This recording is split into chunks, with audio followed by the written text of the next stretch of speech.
Namaskar. Bharatamuni, in his Nāṭyaśāstra, discusses 11 fundamental elements of Natya or a theatre performance. These 11 elements are Rasa, Bhava, Abhinay, Dharmi, Vritti, Pravritti, Siddhi, Swara, Atotya, Gana, and Ranga or theatre. Of these, first five elements belong to the deep structures of Natya or theatre performance. Ras, Bhav, Abhinay, Dharmi, and Vritti. They are internalized, they are within the playwright, that is called Kavi by Bharatmuni, and they are also within the psyche or the creative process of the performer, and then they are realized within by the audiences. So they belong to the deeper levels of the structures created in Natya or theatre performance. Sixth element is pravritti, and this pravritti is the tendency of the people. It basically belongs to the external, exterior, or the outer world. The tendencies of the people, they are studied and then they are put into theatre practice. They are rendered, pravrittis are rendered in the theatrical idiom through vrittis. And the seventh element is Siddhi. Siddhi is a unique element because it belongs to the deep structure of a theater performance or natya, and it also belongs to the exterior or the outer structure of a natya performance of theater. Out of 10 elements, 5 elements basically belong to the internal world of the creators. There are three creators for a theater performance: the poet or the playwright, then the performer, and then the audiences who very much participate in the performances in Natya. So the five elements Rasa, Bhava, Abhinay, Dharmi, and Vritti, they belong to the inner world of these three creators of Natya. Pravritti and all remaining elements except Siddhi, Swar, Atodyagan, and Ranga, they belong to the outer world. Siddhi is unique in the sense that it percolates within and it percolates the outer world. We will be discussing the concept of Siddhi in Nāṭyaśāstra. Siddhi otherwise is a well known word. Siddhi is discussed in Tantra, in philosophy. Lord Ganesha is supposed to be imparting Siddhis. He is the god of Siddhi, Riddhi Siddhi, Pradayak, as he is described. But that Siddhi which is attained through tantric practices is not meant here.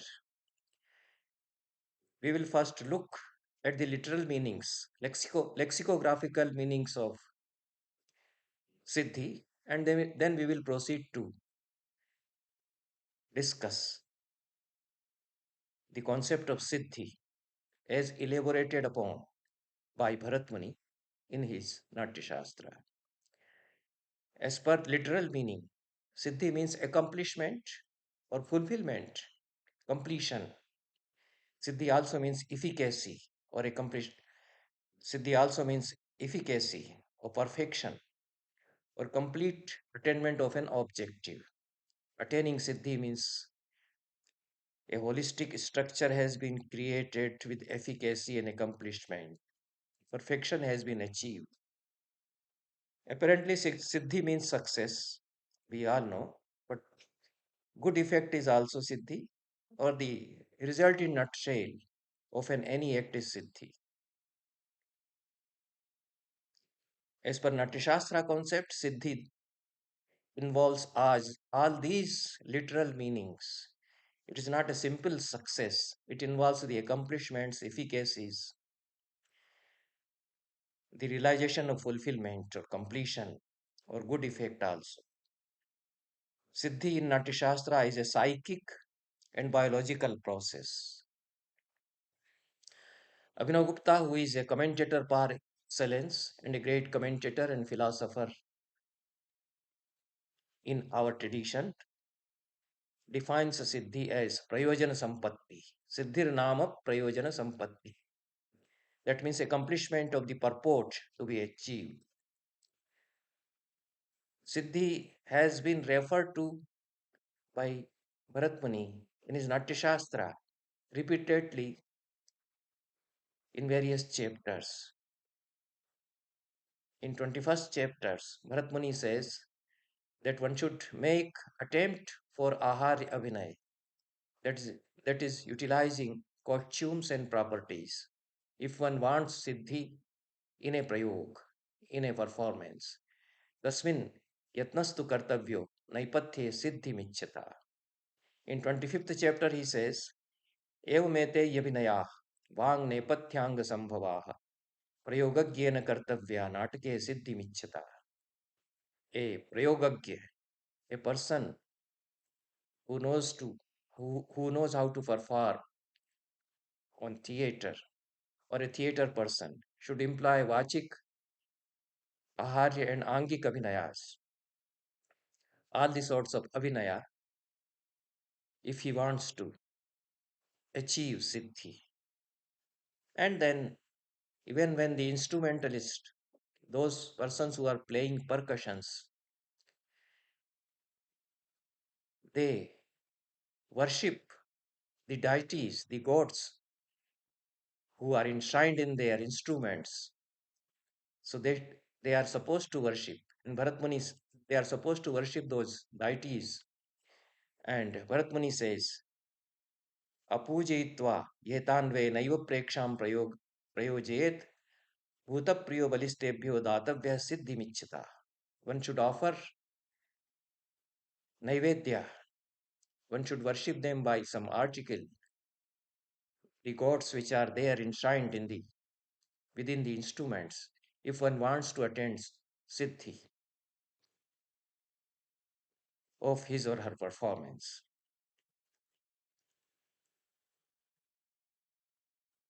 There is one full chapter devoted to the concept of Siddhi out of the 36 chapters in the Nāṭyaśāstra.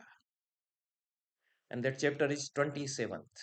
27th chapter is called Siddhi Adhyaya, Siddhyadhyaya, the chapter on Siddhis. And in the very first stanza, Bharat Muni in that chapter says, I will henceforth elaborate upon the concept of Siddhi. Siddhi nam tu pravakshami lakshanam natakashrayam. Second line says, Yasmat prayogah sarvoyam siddhyartham sampradarshita.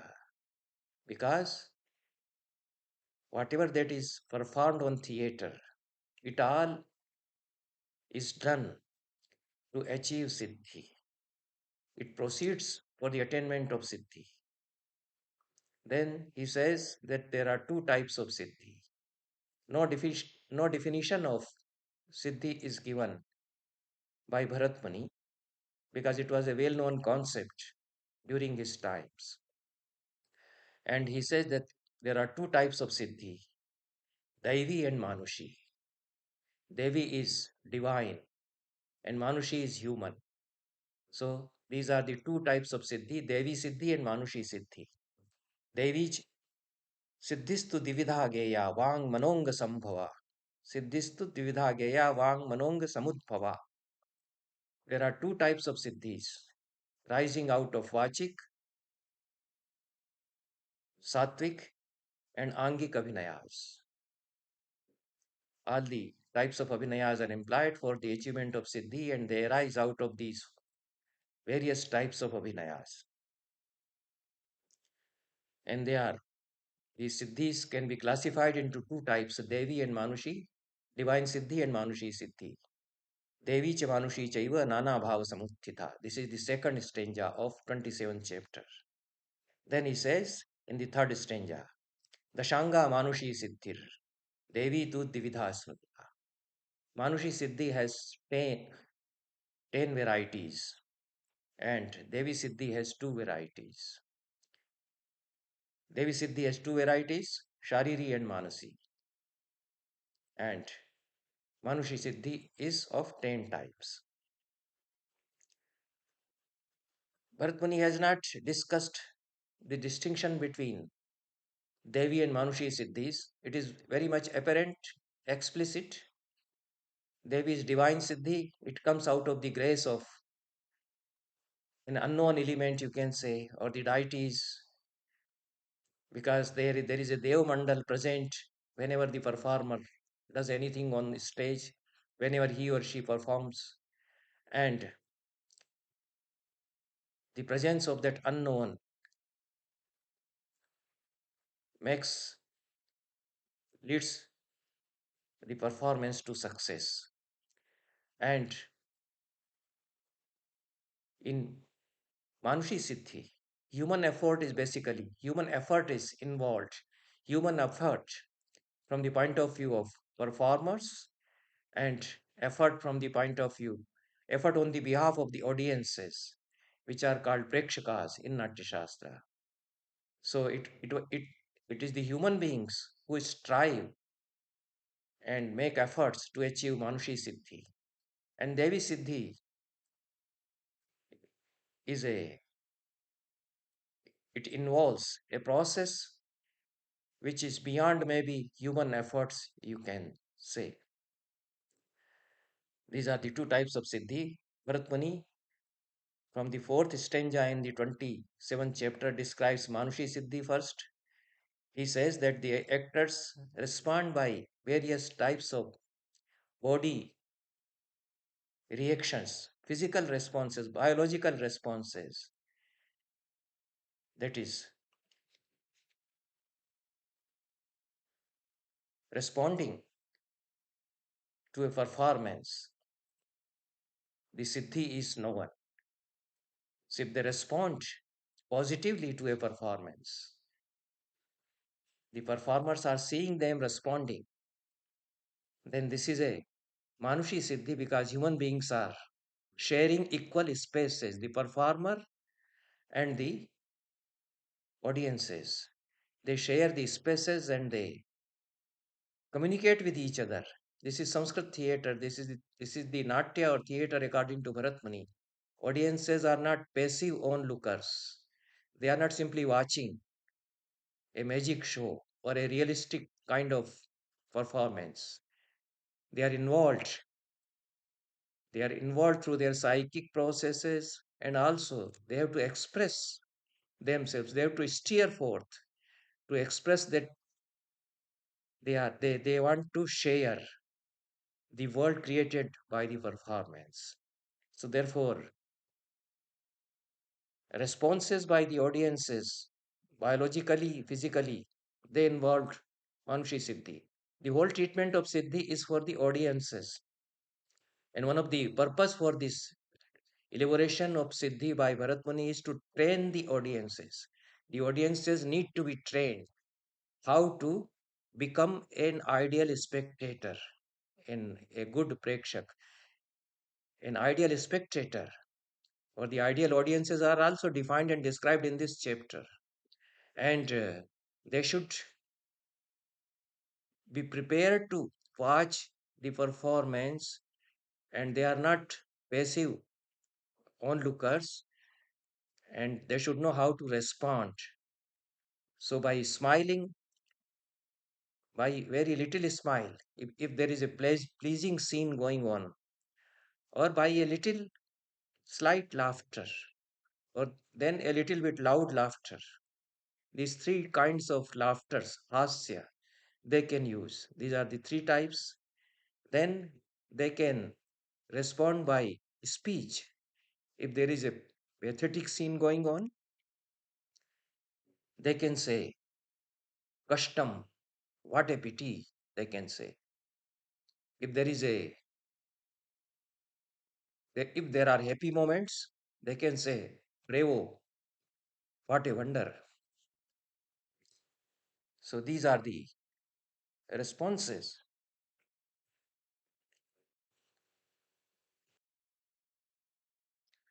These are the responses the audiences can give. And there can be uproarious laughter or uproarious response, boisterous laughter. If there is a scene, comic scene, something to be laughed at is presented by Vidushaka or the comedian in the play. So these five types are called Vangmayi Siddhi because there is a verbalization, there is an expression through speech. A smile is also a kind of communication through speech. It's a form because the concept of vak is a subtle concept in Nāṭyaśāstra, para pashyanti, madhyama, and vaikari. There are levels of vak or speech. So, smile involves the internal speech, expression of internal speech.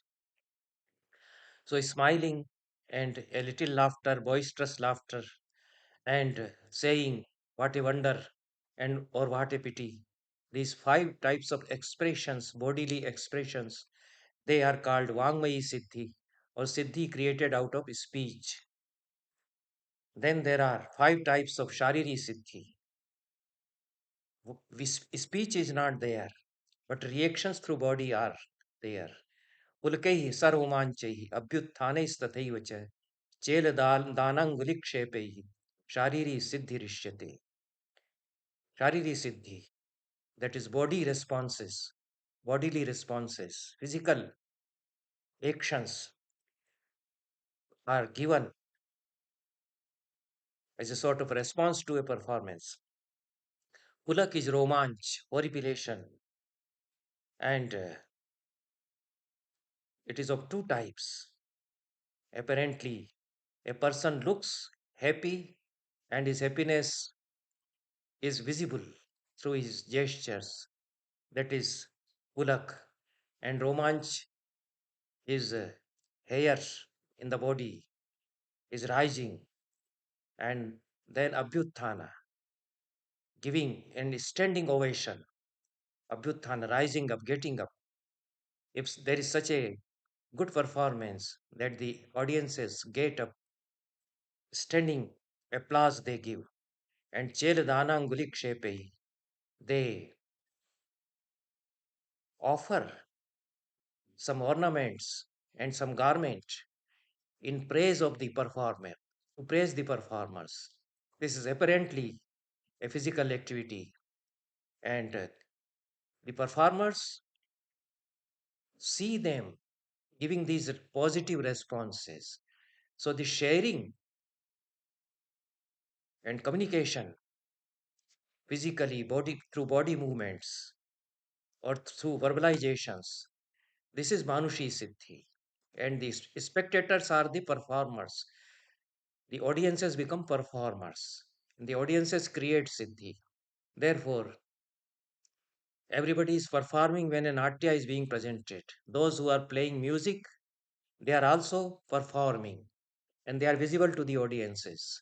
The actors, natas, they are performing, of course, but the audiences, they are also performing. They are involved in the performance. So this is the concept of theater in Bharatamuni, and this whole idea of Siddhi is a very good elaboration of this idea.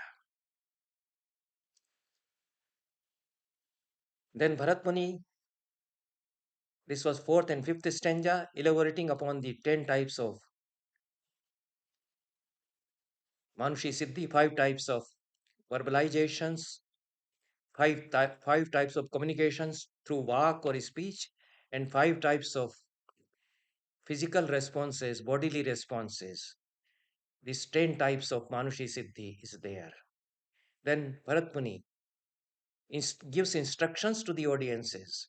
He wants the audiences to learn how to be involved in creating Siddhi of a performance by their responses, how to share the spaces with the performers and become a performer, become a part of the performance. He says that if there is a Shishtahasya, if there is a sophisticated presentation of a scene which is amusing or full of humor, then there should be little smile. Kinchit chisto raso hasyo nrityadbhir yujyate स्मितेन सप्रतिग्राह्य प्रेक्षकैर नित्यमेव हि. If there is a presentation of Shishtahasya, sophisticated, refined type of humorous situation is presented by the performers, then all the audiences should give their response by smiling. And because it is an intimate theater, so the performers are seeing those responses that the audiences are smiling by our presentation of humor. Next, किंचित् अस्पष्टहास्यं किंचित् स्पष्टहास्यं यत् तथा वचनमेव च अर्धहास्येन तद्ग्राह्यं प्रेक्षकैर्नित्यमेव हि. If the scene involves explicitly a moment of rejoice through laughter, then the audiences can give a little audible laughter, not loud laughter, but audible laughter they can, ardhasya they can present. And then if the Vidushaka, who is the counterpart of the jester or a buffoon in Western drama, but he is something much more than that. He is an intellectual. He is himself sometimes controls the whole performance, the whole inner world of the or the structure of the performance. So he deconstructs all the other characters, or he can refute them by his witty remarks. So, so Bharatmuni says, Vidushako Bhave Shilpakritam Chayat Ati Hasyena Tadgrahyam Prekshikair Nityamevahi. The Ucheda or deconstruction, the witty remarks of Vidushaka through his skill, they can give their responses, the audiences can give their responses by boisterous laughter, by more loud laughters. And these three kinds of laughters, Smith, smile, Ardhasya, and Atihasya. Then two kinds of verbalizations, two kinds of uh, expressions through speech. If there is a pathetic scene, they can say, "Oh," meaning what a pity. So the performers are seeing that the audiences are responding by saying, "Oh," and this sharing, this mutuality of communication between the audiences and the performers, it creates Manushi Siddhi. So this Siddhi also involves a kind of environment which is created through this communication between the performers and the audiences. So they should say sadhu sadhu. They should also say sadhu sadhu. What a wonder and what a beautiful performance. So in this way, throughout Manushi Siddhi, the performer is conscious that he is performing, and the audiences are conscious that they are audiences. They are prekshakas, and at the same times, both of them are involved in communicating and both of them are creators. Audiences also become creators of the performance, and the performers, of course, they are performing. So, this is the concept of Bharata's theater, and a kind of Brechtian element of alienation is maintained in Mānuṣī Siddhi. There are various other categories also Bharatamuni elaborates upon, in which the performers are supposed to maintain a kind of alienation between the world of drama, the world of performance, and the world they are present, the time and space, the spatio-temporal world where they are performing, and the spatio-temporal plane, the time-space framework of the story that is being presented. So they are conscious of the dichotomy between the two. The audiences are also conscious of the dichotomy between their time space, between their spatio-temporal framework and the time space of the story being presented, the narrative which is being presented in the performance. So this consciousness of the distinction between various times and spaces, this is in Mānuṣī Siddhi. This is the concept of Mānuṣī Siddhi. And Bharatmuni wants his audiences, ideal spectators, to be prepared to give their responses. They are supposed to respond positively through bodily reactions. And therefore, there are various instructions to the audiences for each rasa, how they should respond. If there is a Bhayanak rasa, Raudra rasa, then they should show their shocks, their reactions by showing their anxiety. Sometimes they can get up. So, in this way, for the scenes of Karuna rasa, if there are pathetic moments, moments of pathos in the presentation, then tears come out in the eyes of the audiences. If there are scenes of war, flight, that is pandemonium, stampede, then they shake their shoulders. Bharat Muni says, Prakampitansa Shirsham cha. They shake their heads and shoulders. We do like this when we see such moments in a performance. Eyebrows, eyes, head, and shoulders, they are moving uh, in. So there is a kind of tuning with the performance, and that tuning is expressed through body reactions. Bharatmuni describing all these reactions and instructing his audiences that you should be able to show your responses to the performers. Evam sadhaitavesha tajjai siddhistu manushi. After this, he says that they should take efforts, they should make efforts for the materialization of this Manushi Siddhi. This is the concept of Manushi Siddhi. After this, he comes to elaborate upon the Daivi Siddhi. He says,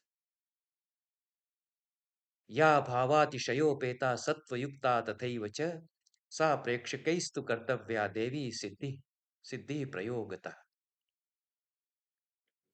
For Devi Siddhi, don't make any external attempt, any physical movement. Just sit calm in a tranquil state with a pure mind. You become a part of the performance. So, sattvic state, the state of concentration within, and the consciousness that I am watching this performance with a pure heart. So, elimination of all other considerations and being your usual self, being consciousness of your own self, and then watching the performance. This is the sattvic state. Then you are filled with the emotive world of the performance. Therefore, Bharatamuni says, Ya bhavati shayopeta sattva yukta tathaivacha. There is fulfillment of bhavas. The audiences make their minds empty of external considerations. And there is a receptivity. So the bhavas being presented, the emotional world being created in the performance, that very much becomes the part of their consciousness because their consciousness is pure at the time. Then Devi Siddhi materializes. No other attempt is to be made. And the characteristics of Devi Siddhi are described, of course, that there is no noise. It is a kind of pin drop silence where the performance is going on. There is no disturbance, no disruption, and there is perfection of every sort in the performance. This is 17th stanza in 27th chapter of Nāṭyaśāstra. Na shabdo yatra nakshobho na chotpata darshanam. There is no shabda or noise, sound. Complete silence is there. Nakshobha, no disturbance. Nacha utpata nidarshanam, no disruption. And there is a feeling that we have achieved a fulfillment through this performance. Both the performers and the audiences, they feel a kind of fulfillment within. So, this experience of fulfillment, the moments of realization of this fulfillment, make Devi Siddhi. This is the Devi Siddhi described by Bharatmuni. And the purpose of the Devi Siddhi, you can say that it is the appeasement to gods, because you are not performing for some selfish motive. You are not performing to, as a professional, you are not performing to get some funds, some kind of money. So there is this apurva. The prayojan or motive is apurva, and the purpose is to to realize the divine within through performance. So Devi Siddhi involves this, a kind of mysterious element which happens during the performance. And both the audiences and the performers should have a pure consciousness for the realization of this Devi Siddhi. Therefore, we can say that something unique is achieved when Devi Siddhi is there. Attainment of an aesthetic perception which is unprecedented. It is, which is every time it is fresh, new. That is Apurva. The difference between Devi Siddhi and Manushi Siddhi is that Manushi Siddhi depends upon human efforts. The better the human effort is, greater are the chances for attaining human success. Divine or Devi Siddhi doesn't involve conscious human effort. It is not full. It doesn't rest fully on human efforts. It is not in the control of human beings. It just happens because there are several factors which lead for the creation of Devi Siddhi. By good luck, you don't have any external disturbance. There are no rains, no thunders, nothing unsavory happens, and the whole performance goes on a scale, on a at a level which beyond your control in a way. So it happens many times that you may not be thinking that the performance would reach such a high level, but it does reach. And who helps to create it? You can't precisely say. There may be many factors leading to it. There are unprecedented things which disrupt a performance. Those disruptions are not there. Therefore, Bharatamuni says that there are no disruptions, no disturbances, nothing happens which would mar the beauty of the performers. The performers may be very good, the audiences are also good, but there is some disturbing element. Because of that, Devi Siddhi cannot materialize. So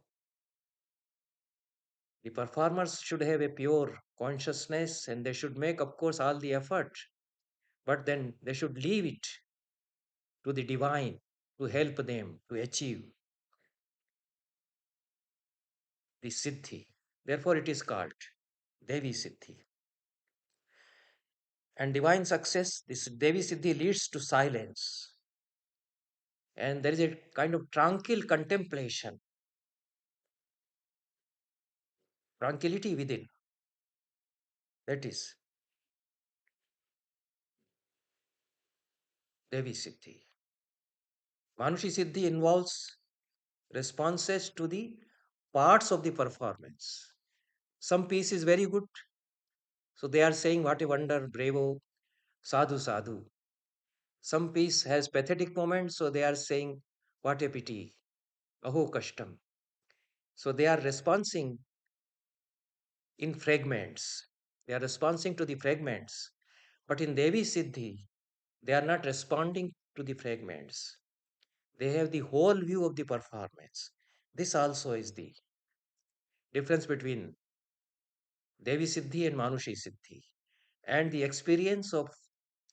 the experience of the whole performance leads to the aesthetics of distance in Manushi Siddhi.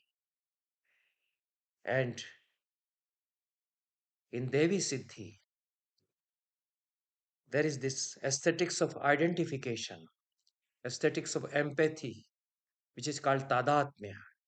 There is a complete oneness with the performance on the part of both the performer and the audiences. So this is Advaitanubhuti in Devi Siddhi.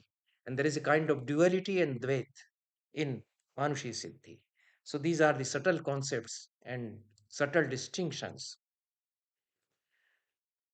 between Devi and Manushi Siddhi. It's a pervasive and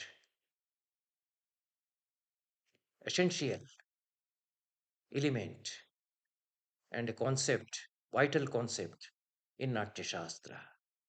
Thank you very much. Namaskar.